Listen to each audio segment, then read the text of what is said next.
La mairesse d'Ovendo, Jeanne Bagou, a remis vendredi 5 août dernier des uniformes et drapeaux 21 chefs de quartier de sa commune, en prélude à la journée nationale du drapeau qui sera célébrée le mardi 9 août prochain.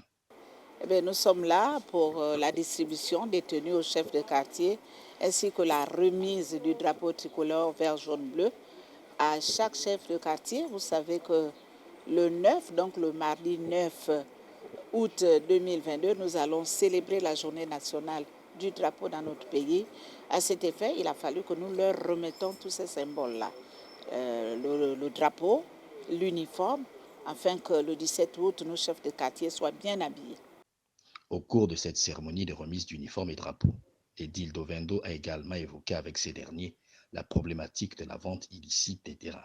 Vous savez qu'il nous revient toujours que les chefs de quartier procèdent à la vente ou euh, légalisent cette vente illicite alors que ce n'est pas normal. Il est strictement interdit aux chefs de quartier de vendre ou de régulariser des ventes illicites des terrains.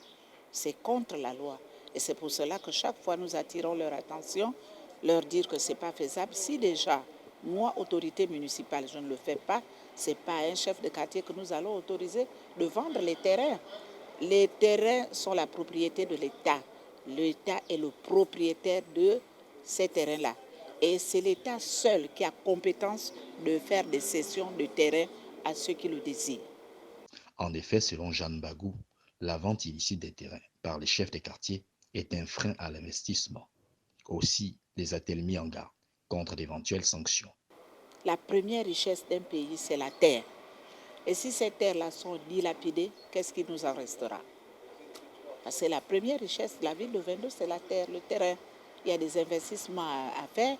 Et si et seulement si les chefs d'État quartier passent leur temps à régulariser ou à légaliser ces ventes illicites, qu'est-ce qu'il en restera? Nous ne sommes pas d'accord. Donc c'est pour cela qu'il était question pour nous d'attirer une fois de plus leur attention parce que ce n'est pas pour la première fois que nous le faisons. Nous passons notre temps à les sensibiliser. Il y a eu même des notes circulaires qui leur ont été adressées par nous.